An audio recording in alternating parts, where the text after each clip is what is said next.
And welcome back to another edition of Breaking Bet here on this Friday, April 5th.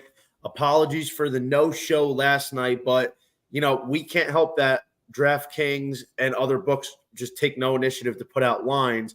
So everything came out really early this morning, like late morning, and it was just too time crunch for me to get a show. But I got a really good guest, my guy Crutch. Welcome to Breaking Bet. It's great to have you. We've been talking for a while, the whole college baseball season, and I've been wanting to get you on the show, and I'm glad that we're finally able to make this happen, bro. Thanks so much for joining me. Yeah, happy to be here. Thanks for having me.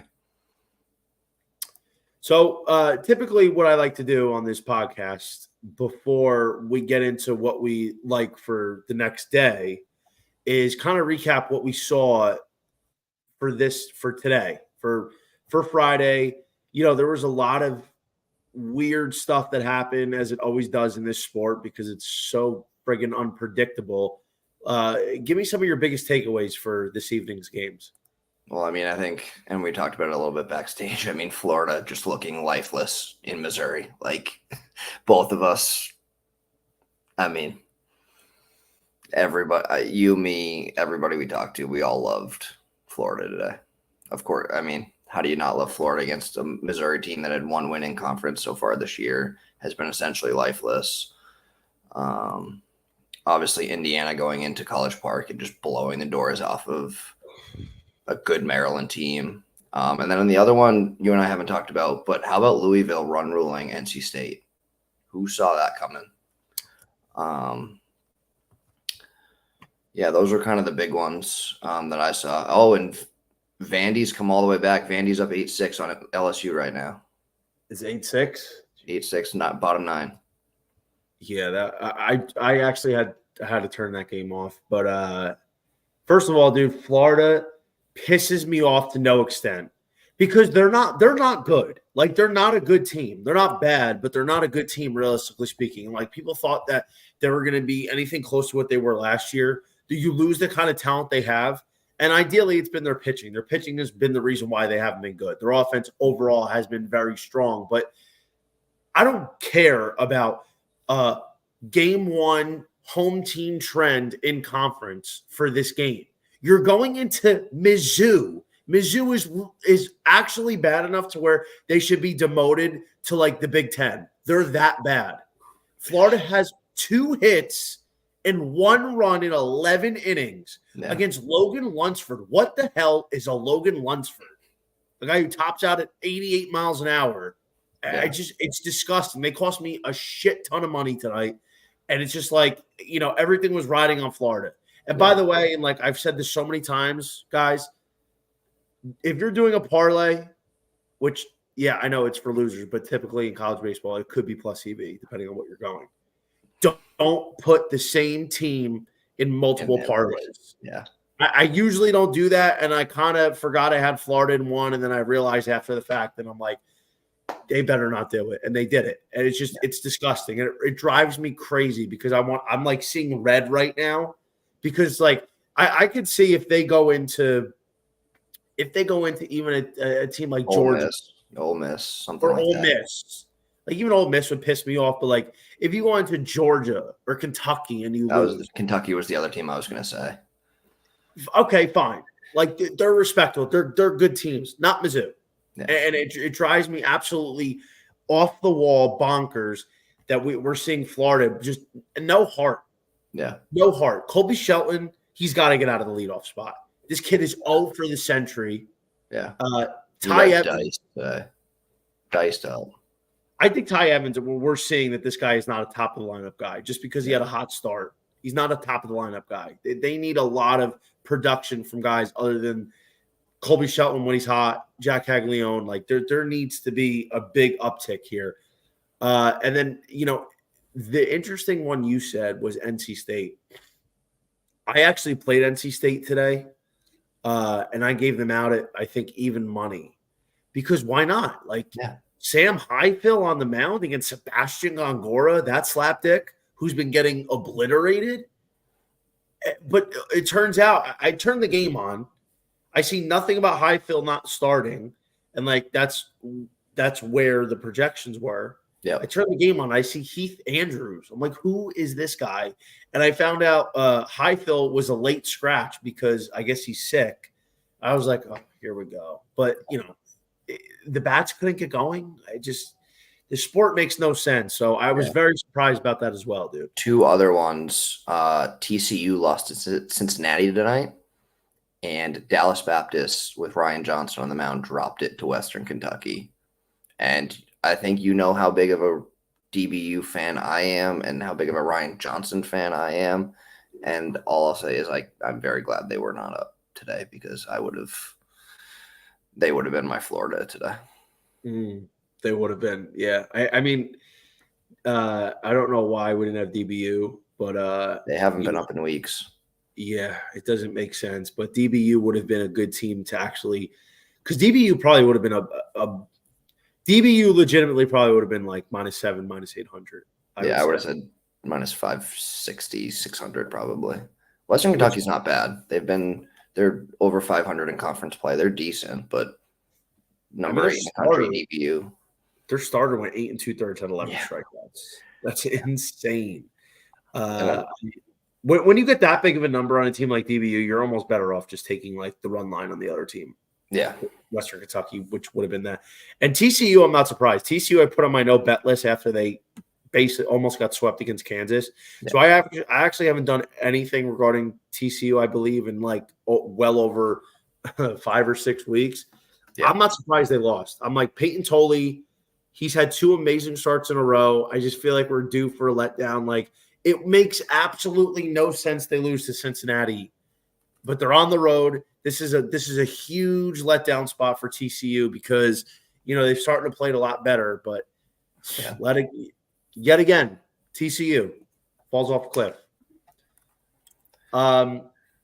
Crutch. All right, so let's get into starting for tomorrow's games. Yep. Kick it off with Vanderbilt. I don't get this. Vanderbilt and LSU are an even money coin flip game, which basically at this point is deciding the series. Yeah, that game just ended. Vanderbilt confirmed they won. Yeah, 8-6. Like, that's such a bad loss for LSU. That's such a bad loss. They were in control of the whole game. Yeah. But now, like, it's even money. Not even money. It's a coin flip game at -115 apiece. And that was actually out before the game 2 ended. Yeah, that came out with LSU up in the game. I'm not sure why though. There's no way they're giving Carter Holton that much respect because he's pitching tomorrow. Mm-hmm. I don't think it's confirmed who's pitching for LSU. You're going with Vanderbilt or you're going with LSU here? I'm going to go, and this is kind of the sicko in me, I'm going to take the under. I liked the under Friday. But we don't have a number yet. It's not out yet. I figure we're going to get an 11 or 12, I would think, and I'm okay with that. Went over Friday, went over yesterday, or went over today. Just kind of one of those like gut plays. Who's going to want the under when they've gone over both plays? LSU, they threw Griffin Herring last night. They threw Thatcher Hurd tonight. They threw Nate Ackenhausen tonight. It's kind of like one of those who is actually going to be on the mound for LSU kind of games. And it's Vanderbilt or the under. I think I lean the under just because I don't trust Vandy. And I don't think that they win 2 of 3 at Alex Box Stadium. So I'd go under, if anything. But I also could see myself just staying off entirely. I like Vanderbilt. Tim Corbin really changed up the dimensions of how he was going out with the weekend rotation for a couple weeks in a row now. Carter Holton's going Sunday. Carter Holton is a Friday night guy. He is their Friday night guy. I think the under there's actually a good look, especially. So I like that. If you're getting like 11.5, I would probably look at that. But I mean, bro, you're getting a Friday night starter on Sundays. LSU has struggled nonstop since conference play started on Sundays. They don't have a Sunday starter right now. They haven't been able to square one up all year.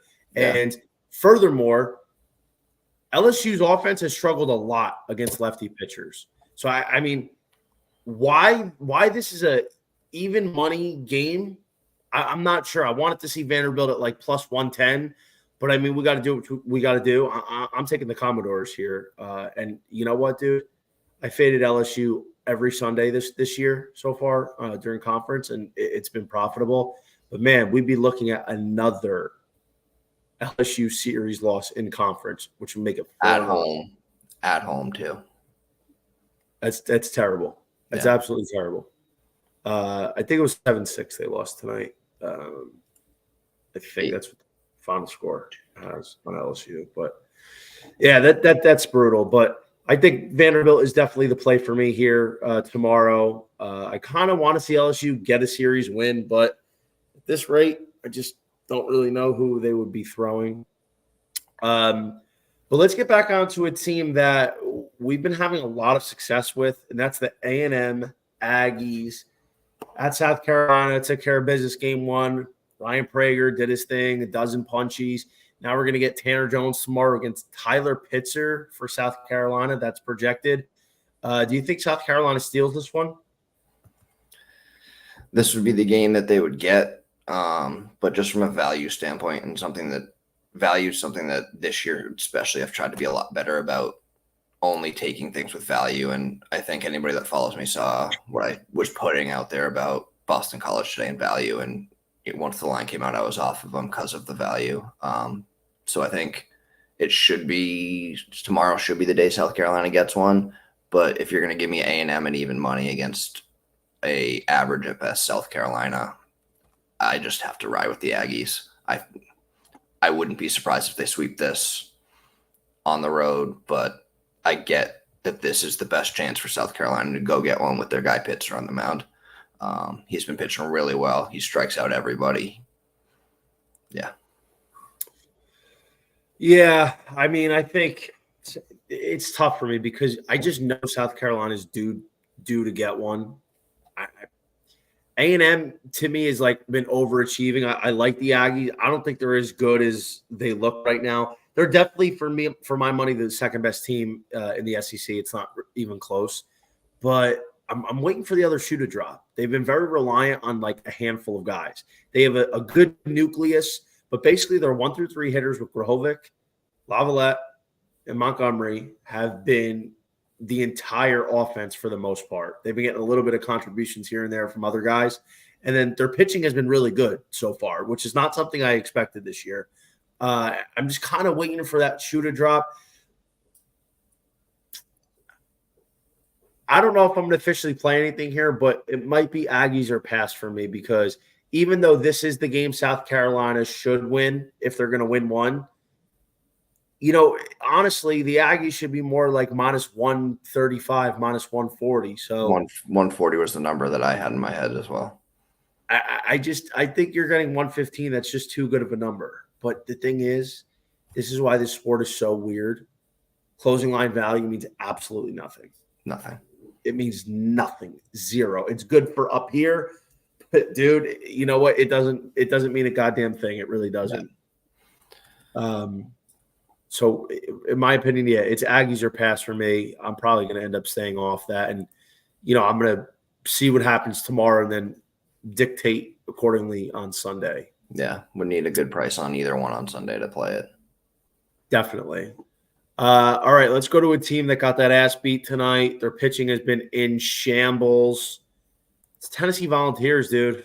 They gave up a couple leads. Auburn put it on them.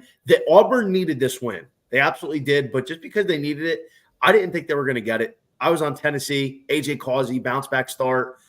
He certainly did not bounce back. The Volunteers offense sputtered after the second inning. They didn't score. You think Tennessee gets this one and gets right with Drew Beam on the bump? Those were the two words I was going to say. Drew Beam. I don't think I'll play them straight. I'll probably put them together with somebody else and just risk a unit on it. Yeah, I don't think Auburn sweeps them, and I think that if you're going to give me any of Tennessee's pitchers, give me the guy that pitched really well last year in a spot. Now we're almost in the second half of the year. Now it's kind of put up or shut up time. So give me Drew Beam when push comes to shove to go get Tennessee at least one of these 3 games in Auburn. I don't see Tennessee losing 2 in a row. to Auburn. I think Auburn, kudos to them. They came out tough today. They obviously look like they wanted it more. And we saw Georgia put a beating on Tennessee last Friday night. And even though they did the same thing on Saturday, Tennessee found a way to win. But Drew Beam has not been good. No. He's been bad, and this is going on like 4 weeks in a row. Yeah. Outside of like a really big comeback last week against Georgia, they were looking at like losing 4 straight weeks of Drew Beam starts. Which, if you told me that about May or June last year, if you told me Drew Beam's going to lose 4 games in a row or be the pitcher in 4 losing games in a row, I would have told you were nuts. He was good last year. He wasn't great, but he was good, and coming back, you'd think he'd take that next step up. You would have thought that, but unfortunately, it's not been there. And one thing of note, I don't think they're going to have any starters. I don't think Auburn has any lefty starters, and that's been the big thing. I've had to get burned a couple times, Crutch, by learning this little thing, this little trend. But when Tennessee's facing quality lefty starters, they've not been able to do any damage on offense whatsoever. So I don't think Auburn has any. I would probably side with Tennessee here. I think parlay play is solid. Straight up is good for my money. So let's go Tennessee minus 175. I think I'm going to add that to the card. Yeah. Not something that I would put one. I wouldn't risk to win 1 unit on that. That's a little too steep. So that's why I think I'd put it together with something else. Fair point. All right. What about Duke? Duke had to walk it off tonight. It was a nice little comeback win. They had to battle Gage Zeal, who was really strong. Are you feeling Kyle Johnson getting back in the action for the Blue Devils to get game 2, or Miami evens the series? So I've actually followed the Miami starter Rafe Schlesinger since he was in high school. He went to high school around where I live and work now. So he was a big name coming out of high school. And obviously going to Miami, it was a big deal. He's really good. He hasn't been great as I thought he was going to be their best guy this year. And he just hasn't been, again, another guy that just hasn't been himself this year. Miami's been awful on the road, as we both know. But I just don't know if I'm totally sold on this Duke offense anymore. Obviously, their bullpen's great. Kyle Johnson's been all right, but the Duke offense just hasn't. In the beginning of the season, they were just putting up 10, 11, 12, 15 runs in a game. I don't know. This is a game that with Duke, my thought recently has been John Santucci, and then I don't care about them. So I think I'm going to stay off this entirely, but what do you think? It's Miami or pass for me. Every week, this is how I handicap Duke. Friday with Santucci, fade them Saturday because it's just been a mixed bag with whoever they're pitching, and then Sunday, I feel like they find a way to take the series. Yeah. It's been working out most of the time. Obviously, there's some series they've lost, but for the most part, that's, in my opinion, the most successful way to handicap Duke's weekend series thus far. Take them Friday and Sunday, fade them Saturday. I feel like Miami is going to need this one, and they're going to be able to get back to it because, like you said, Duke has not been – they haven't been convincing. They've been good, but they have not been convincing whatsoever, and that scares me. That's a problem. I agree. They just – and it's tough. I mean, obviously in non-conference play, playing lesser opponents, they look like world beaters. We all watched them the first couple of weeks. We're like, whoa. And now that they're in the midst of an ACC season, it's like they do have holes. They're not perfect. They are beatable. I still think they're good and will be dangerous going forward, but it's not just flying Duke every game anymore. Definitely think that, Saturday is a weak point, like you said. Could see, hey, Rafe might come out and just absolutely shove, and that wouldn't surprise me at all. And Miami takes this one 4-2, 5-3, 6, something in that like mid score range. Yeah, that's kind of my take. Yeah, I think it's just is a good spot for Miami. I think if Miami's going to win one, it's going to be tomorrow. Agreed. This is a fun one. I haven't spent a lot of time going over Oklahoma State, but they've looked really good. And they have a guy on the mound who has been one of the best pitchers in college this year. They really missed Warren Watts-Brown a season ago after he went to the draft. They didn't have one of those guys, and their pitching has been really good overall in the starting rotation.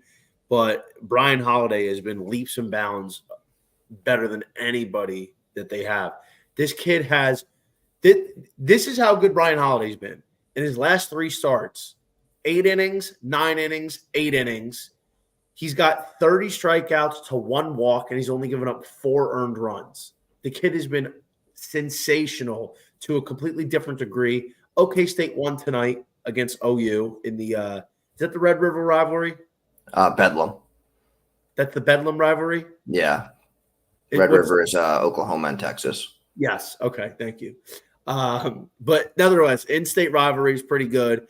You would think Oklahoma with Kyson Witherspoon gets back on the mound and makes this an even series. But for me, I got to keep riding Brian Holiday.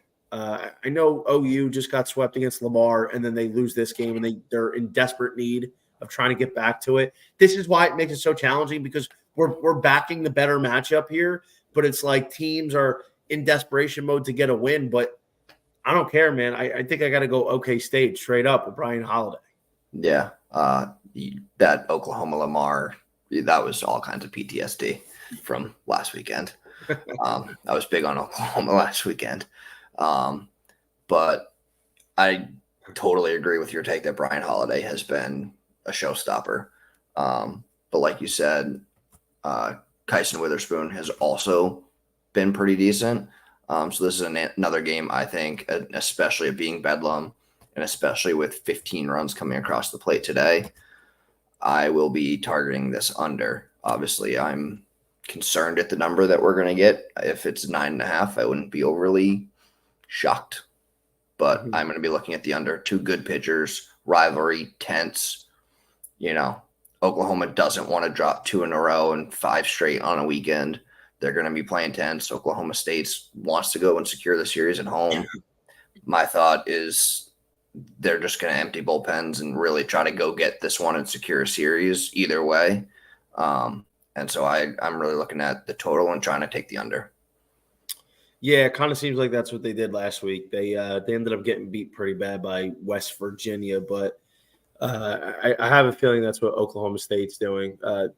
Do you have any validity in Oklahoma State to be a team that makes a deep run this year? I'll be honest, I'm not a big Big 12 guy in general. I don't watch a lot of the games. I don't follow a lot of the teams like I do some of the other conferences. So I'm not going to come out here and claim to be super knowledgeable about them. But they're as good of a Big 12 team, and especially because they can pitch. And a lot of the Big 12 teams that I've followed and, I've kind of been tracking this year, they can all hit, but a lot of them can't pitch for the life of them. So when postseason comes, I'm always going to be more inclined to back a team that can pitch over a team that's just out there trying to hit, kind of like a Texas Tech. Texas Tech will put 14 runs on you, but they might give up 18. So yeah, I think that there's definitely some validity to them being a team come postseason that could make a run. But it's just based on the fact that I know that they can pitch and they have a couple dudes that can go out and shove.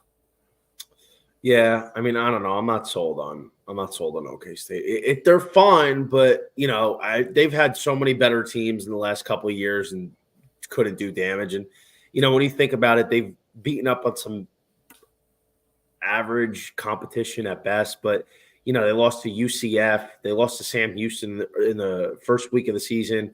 They did beat TCU, but I don't think we're too high on TCU at the moment.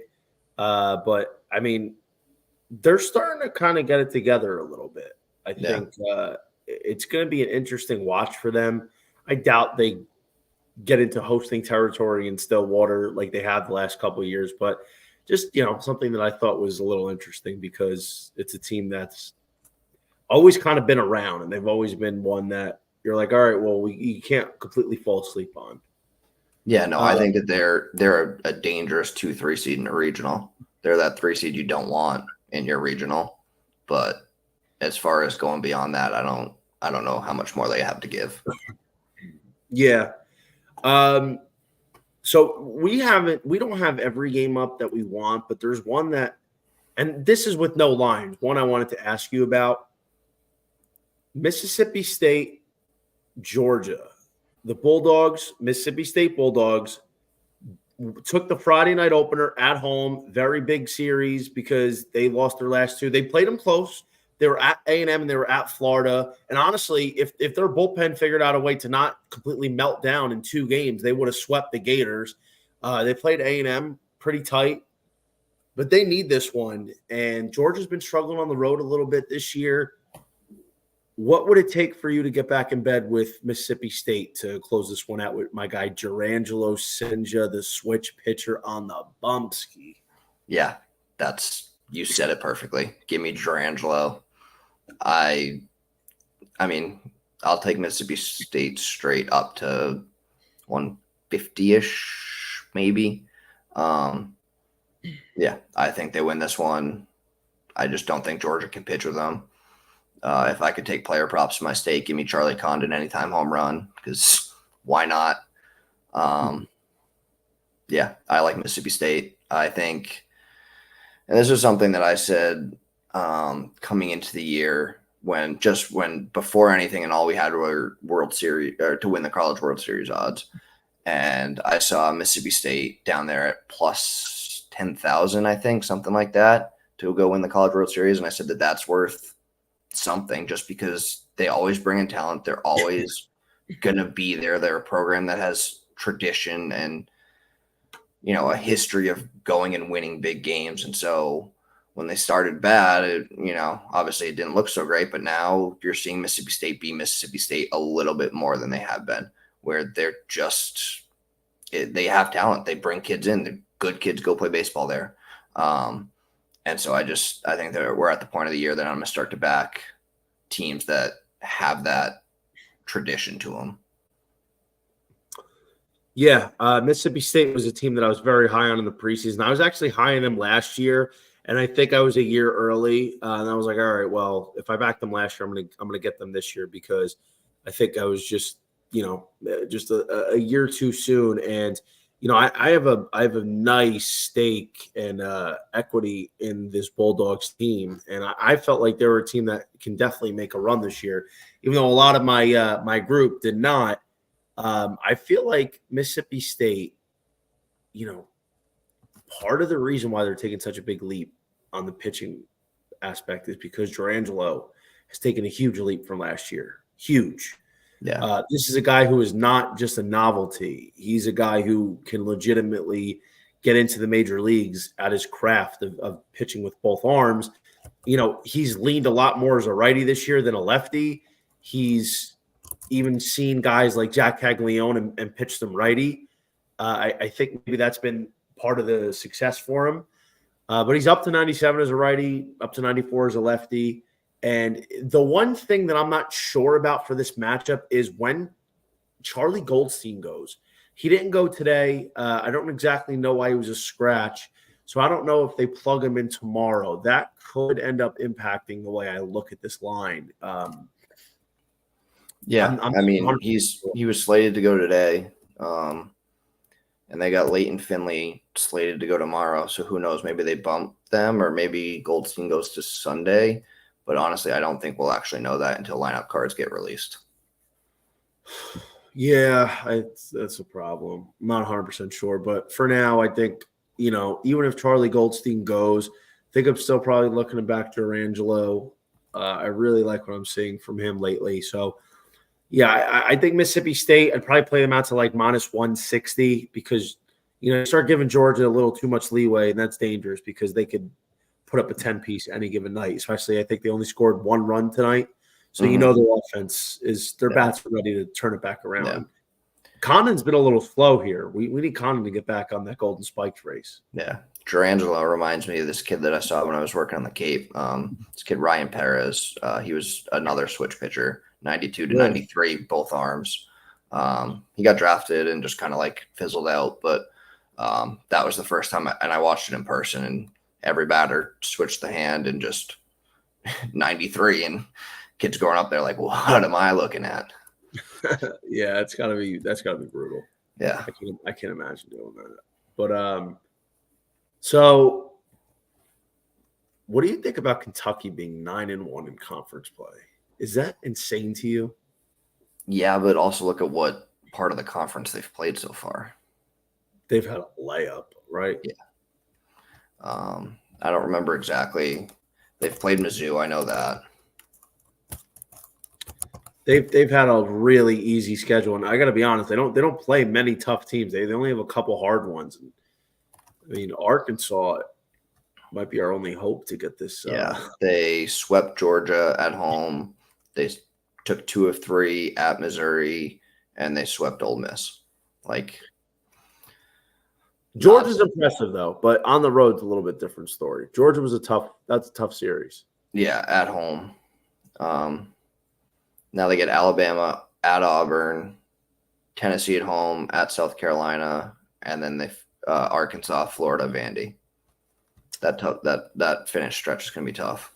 Yeah, but I mean overall it's been cakewalk so far. But this is what I said going into the series, is that this is what we learned from both teams. If Bama goes in and takes it to Kentucky for 2 out of 3 or 3 out of 3, then we know that Bama that's a legit team to go on a road in the SEC and beat up a home team like that, a 9-1 home team.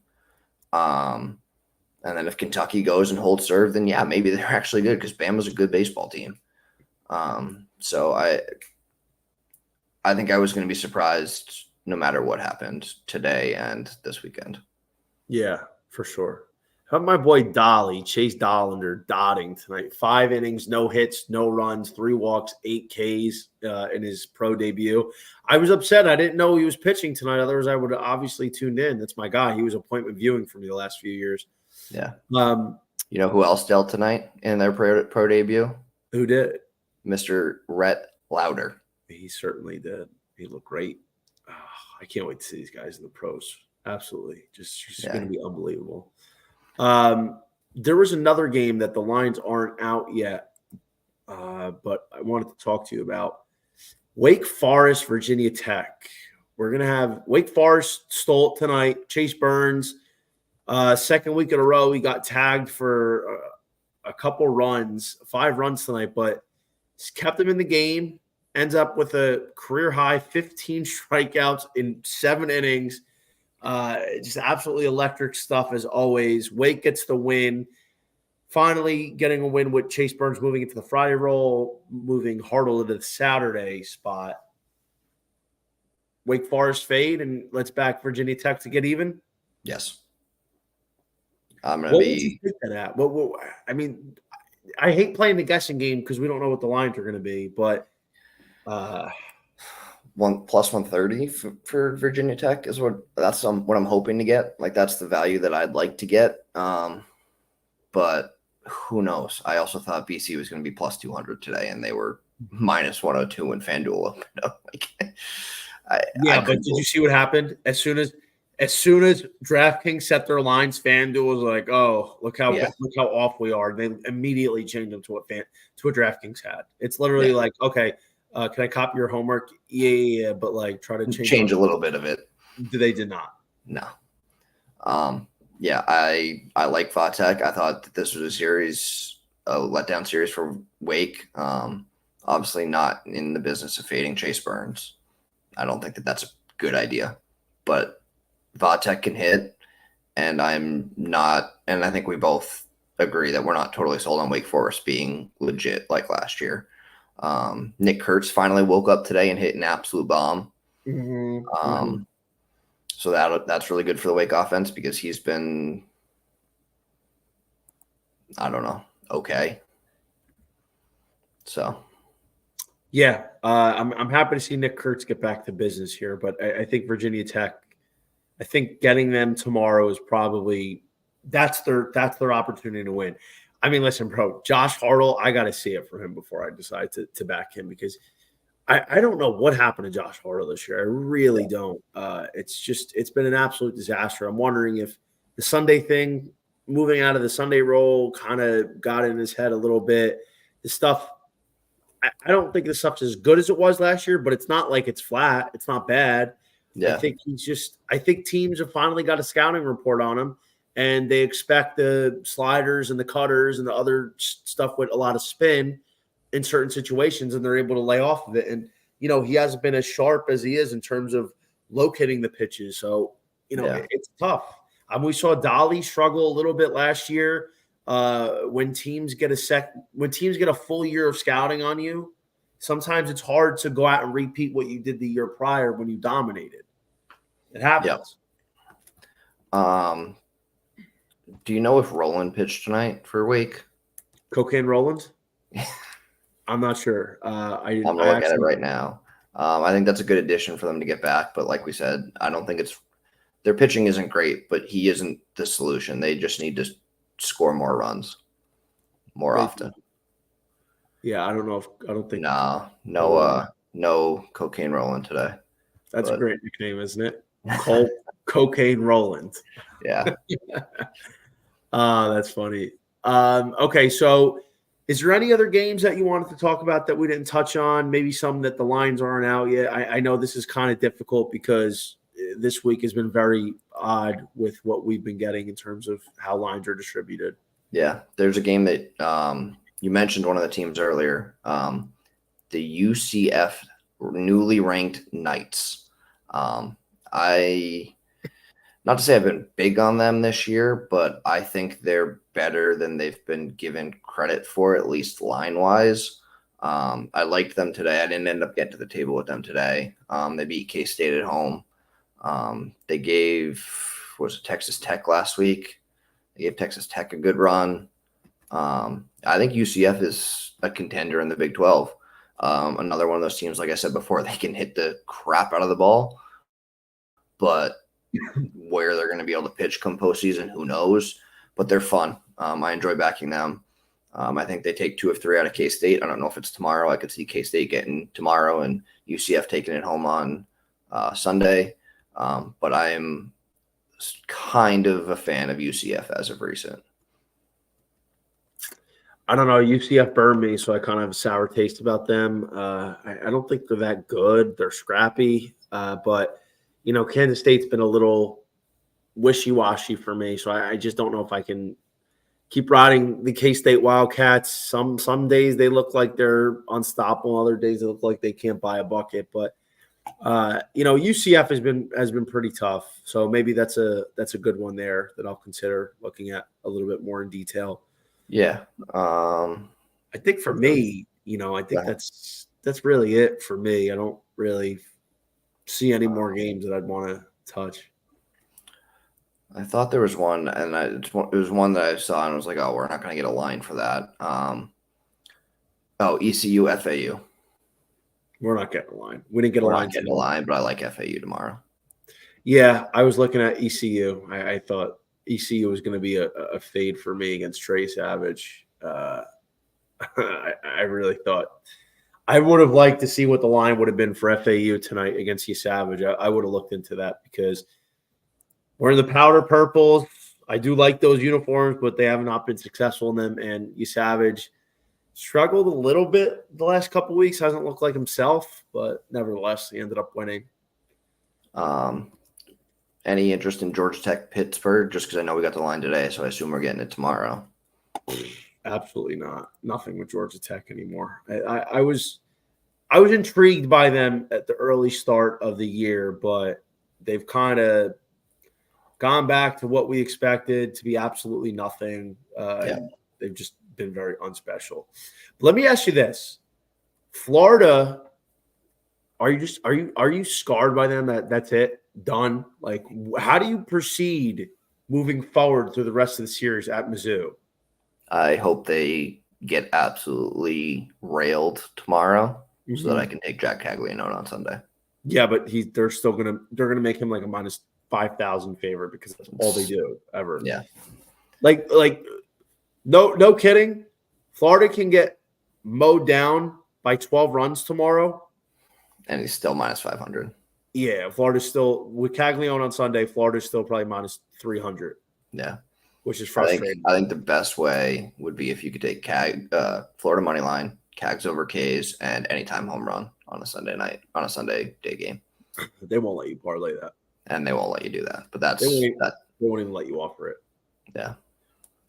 But Crutch, I really appreciate the time here tonight. I know we're keeping you up late past your bedtime. Matter of fact, that's my bedtime too. Can't wait to get a good night's sleep here. But everybody, appreciate you checking in on the podcast tonight. Hopefully you got some winners tomorrow, and definitely keep an eye on our Twitters. Speaking of, Crutch, tell everybody where they can find you. Yeah, you can find me on Twitter at Crutch Bets, all one word. And you can find me at _JohnnyVTV.